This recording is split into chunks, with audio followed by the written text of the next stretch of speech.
freaky head monsters, bounty hunters that don't stand a chance, and don't forget this action. Oh yeah, do that thing with the tongue that I like. The Witcher's Part 1 of Season 3 is out, and with it the beginning of the end of Henry Cavill as Geralt. No! God, please, no! So while I dry my tears, I decided to put this video together explaining some of the biggest moments, its relation to the books, and what we can expect in Part 2. And don't worry, there won't be any book spoilers beyond Episode 5 until I get to my spoiler section, which I'll give you warning for. In that, I'll also have a breakdown of the Part 2 trailer. So grab some ale and put on your favorite Valdo record because I plan on getting pregnant tonight. much of Season 3 focuses on several major players searching for Princess of Cintra / Witcher / Elder Bloodhaver Cirilla Fiona Ellen Rhiannon. She's in high demand for various reasons. First, we have King of Redania, Vizimir II. He's made a secret deal with Nilfgaard that if they were to find and hand over Ciri first, Redania will be left untouched and given Temeria as a vassal state. This forces Philippa and Dijkstra to take extreme measures and kill the queen, staging it to look as though she were killed by Nilfgaard. In the books, however, Queen Hedwig never loses her head, and Vizimir actually wants Ciri dead so that she isn't captured by player number 2, Emperor Emir var Emrys, aka the White Flame. At the end of Season 2, it was revealed that the Emperor was indeed Ciri's father, the cursed Duny, who you may remember from Season 1 and the Law of Surprise. He'd obviously want to get his daughter back, but why then do we see him burning paintings of her? Why would he want his history of her erased? I'll save that for my spoiler section. The third player is Francesca Findabair, Queen of the Elves of Dol Blathanna. She believes Ciri is the Hen Aegir, or the savior of elves who will lead them to their rightful home. And finally, there are the Wraiths of Morhog, also known as the Wild Hunt. They're led by its king, Erdenbreach Glass, who in Season 2 told Ciri that her rightful place is with him. He and his riders will make a brief appearance in Part 1. But what Ciri is really afraid of is how the Wild Hunt was able to traverse back to their world. Since the last we saw them, Ciri had left them in their own. To understand this, we have to go back to the Conjunction of the Spheres, a great cataclysmic event that occurred over 1500 years before the main events of The Witcher, in which several parallel universes merged into one. When this happened, the elves of the Wild Hunt lost control of the Eternal's Gate, a gate which allowed them to travel in great numbers between worlds. Thus, they had to find a different way to travel, using portals and specially trained mages that could only transport a small group of riders at a time. And these riders took the form of a cavalcade of specters. Since we saw in Season 2 that Ciri possesses this power to travel between these worlds, you can guess why this king would want her. Now, the search for Ciri is set against the backdrop of impending war. Essentially, you have the northern kingdoms pitted against Nilfgaard to the south. Geralt, Ciri, and Yennefer find themselves stuck in the middle while simultaneously trying to protect Ciri. Throughout Part 1, they're chased by a sorcerer known as Reince, who is secretly working for a sorceress named Lydia van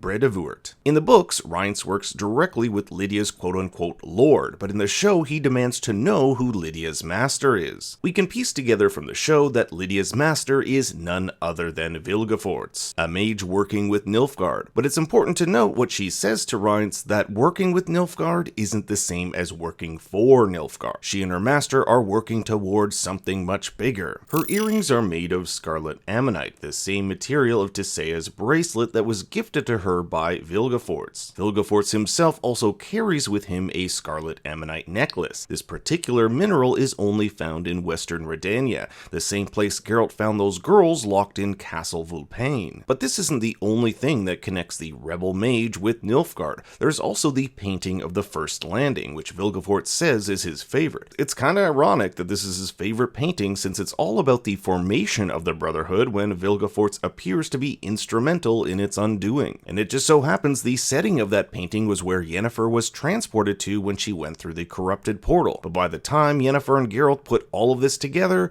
it's too late. Taryn, the girl Geralt rescued, revealed that Reince had been working with someone she recognized from Aretuza and a woman with a quote funny voice. This funny voice belongs to Lydia, who lost her jaw and now uses magic to keep its appearance. In the book, Lydia was a sorceress slash personal assistant to Vilgefortz and lost her jaw to a cursed artifact that Vilgefortz had asked her to work on. With both Lydia and Tissaia getting jewelry from him, it can be safe to assume he's playing both of them, something Philippa refers to as a, quote, poison that slowly kills you. Yennefer will try to contact Tissaia and warn her of Vilgefortz's plan. Geralt and Yennefer came to Aretuza, located on the island of Thanedd, in the hopes of uniting the Brotherhood and the Northern Kingdoms against the Southern Nilfgaard threat. They also plan to expose the mage Stregobor. While Stregobor definitely is a villain, he says he never conducted experiments on those girls, could care less about Ciri, and although he hates half-breeds, has no intention of murdering them all. The night before the Conclave is to commence, a delicate power play emerges between various members in attendance.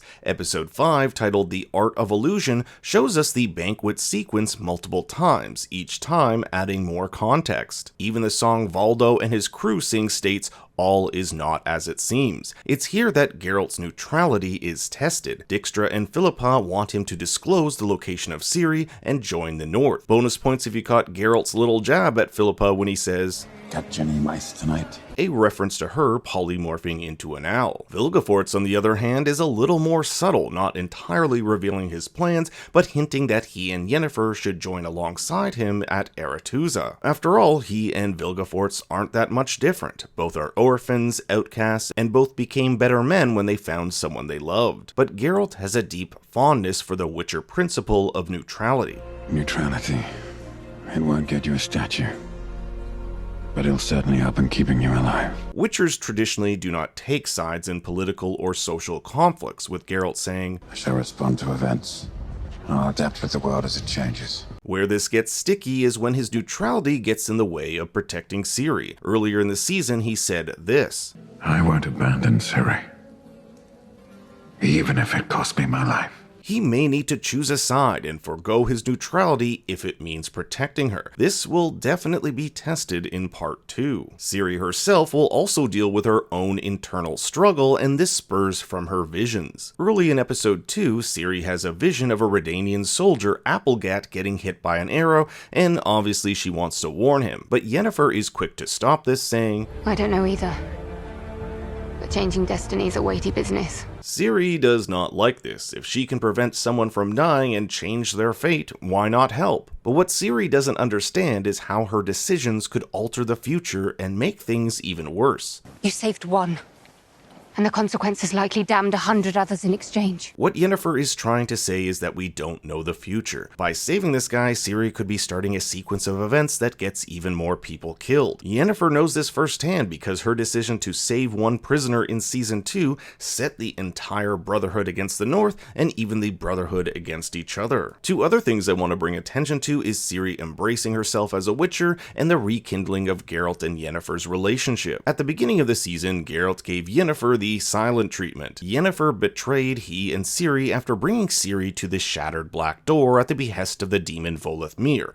who promised to give Yennefer her powers back. In her defense, she didn't know how special Ciri was, especially to Geralt, and will later try to make amends by sacrificing herself as a vessel for Volethmir to inhabit, and in the process saving Ciri. So at the beginning of the season, she's really trying to get back into Geralt's good books. At the same time, Geralt lives with the fact that he'll never know if Yennefer's love for him is true. In Season 1, in order to save Yennefer's life, he made a wish with the Djinn that bound their fates together. The books nor series ever say what these exact words are, but it calls into question if their love is real or simply magic. As fate would have it, Geralt awakens the morning after the banquet to the shouts of an unknown woman demanding the gates to the Great Hall be secured. This is the start of an event known as the Thanedd Coup, and judging by Dijkstra's knife against Geralt's throat, he'll be having to pick a side very soon. I guess you could say it's Team Dick versus Team Prick. But before I divulge anything more, this is your warning, as I'll be getting into book and trailer spoilers. Please note that the show can and has deviated from the books, so things in part 2 may not line up exactly with what's written. Unlike previous Witcher seasons, since 3 is split up into 2 parts, we get a juicy trailer right at the end. And it looks like Geralt makes it out of his sticky situation with Dijkstra, as he can be seen here along with Jaskier fighting some Nilfgaardian soldiers. In the books, Geralt is a arrested by Dijkstra and sent to Garstan, the palace on Thanedd, to await trial. As we zip through some close-ups of our characters, we get to what I really want to talk about, a confrontation between Geralt and this unseen figure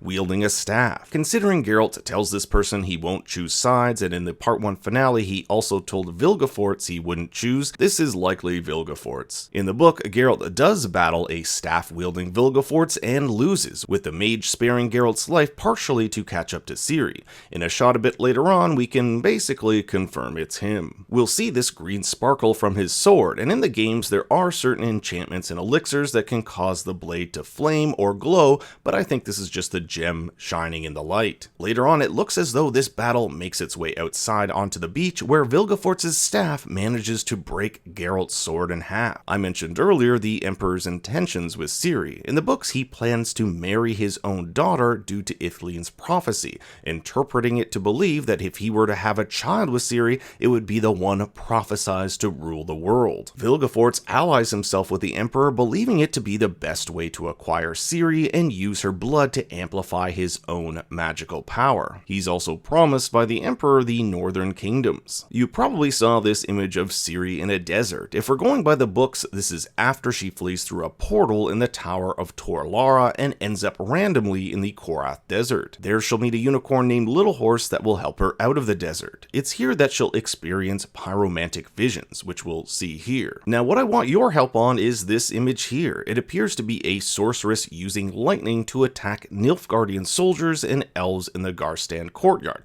with this woman here using magic to defend against these lightning attacks. Who is this mage, and who's the mage protecting these soldiers below? My guess is that it's either Philippa, Tisea, or Triss, but I want to hear your theories in the comments below. With part 1 coming to an end, I now hand it over to you. What did you think of part 1, and how do you think they'll handle part 2? Thanks for watching, and please be sure to like and subscribe. For more bad takes, you can follow me on Twitter and Instagram at ThinkStoryYT. Until next time, remember, I am beloved by all and have no enemies.